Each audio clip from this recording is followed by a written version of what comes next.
Hello and welcome back.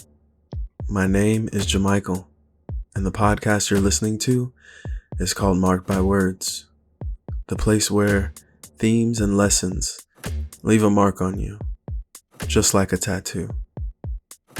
Today's episode is a retelling of a story that isn't mine, but thankfully, my dear friend gave me their blessing to share it with you. The point is to highlight how dismissive people can be when it comes to some of the pain and trauma of others, especially when they themselves have been so blessed. The name of this story is called Mother's Day. As soon as Dana got out of her car, she was met by the soft smile of her brother.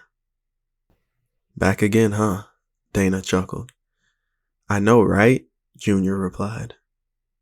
"Feels like we just came here to eat a few days ago." Dana smiled and gave her little and yet much taller brother a pat on the shoulder. "Come on now," she said to her brother. "I know Mom likes to often get her way, and she usually does, but how about we try our best to not put up a fight? What do you think?"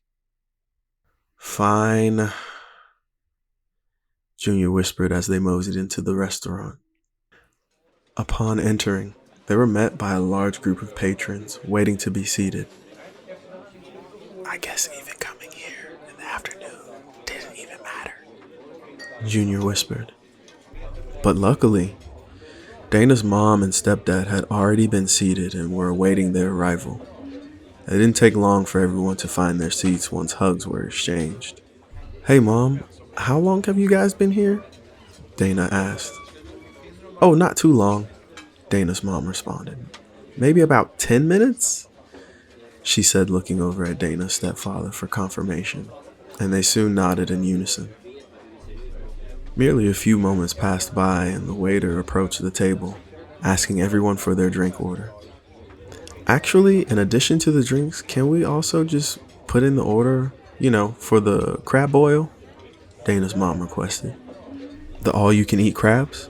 For the entire table?" the waiter asked, while writing down our orders.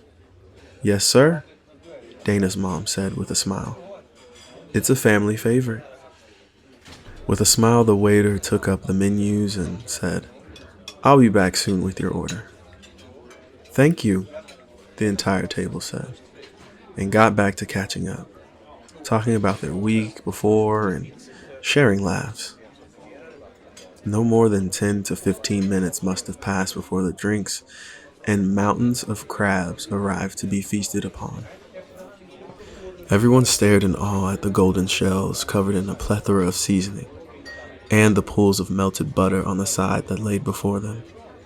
Before you knew it, there wasn't much being said at the table, because everyone was too busy cracking, dipping, and eating all of the crabs they could. Breaking the silence, Dana's mom suddenly stammers.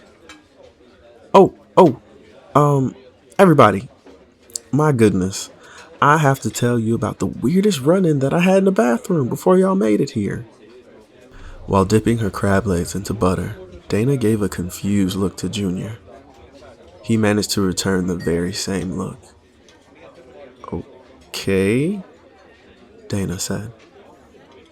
"Yeah, so we were here for a while," Dana's mother began. Dana grinned at her brother. "And I decided that I might as well go to the restroom before you get here." Dana's mom paused to take a sip of her margarita.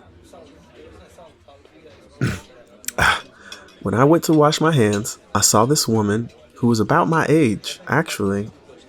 She had to be a little older. We said hello to one another and I wished her a happy Mother's Day. And guess what?"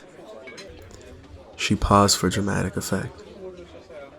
"She tells me that she isn't even a mother." It got a little awkward, I'm not gonna lie. So I asked if she had any pets. When she mentioned having a dog, I told her, "See, you're a mom. You have a little fur baby." Everyone at the table began to chuckle a little bit over how Dana's mom managed to work herself out of an awkward situation. I mean, how ridiculous is that? Dana's mom asked. How could a woman in her 60s not have children? How could she not be a mother? That's just crazy. Junior immediately cleared his throat and began to eat his food again. And the soft smile that once appeared across Dana's lips disappeared in an instant. She began to look around the table, as if to find reason to believe what she heard didn't actually occur. What did you say? Dana asked. After wiping her mouth with her napkin, Dana adjusted herself in her seat. Well, it's not that crazy, she said. Maybe she, I don't know, simply decided not to have any children at all. Or maybe she's like myself. Someone who wanted children, but didn't have the option to because her womb was taken away. The rest of the table grew quiet, making every possible effort to not look at Dana as she continued to reprimand them all. I mean, how insensitive, Dana continued. To even think your own daughter had to go through a procedure which took away any opportunity to create life and experience it growing inside her. Dana paused to look around the table once again, and then her gaze locked back onto her mother. You should feel grateful. Grateful that you don't have to personally know the pain of missing out on such an opportunity. You don't even know how good you've got it.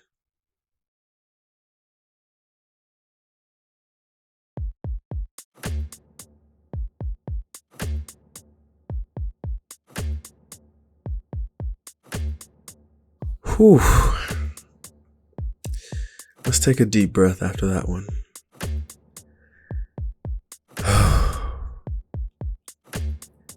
Thank you for listening to today's episode. If you enjoyed the work, tell a friend to tell a friend to listen in.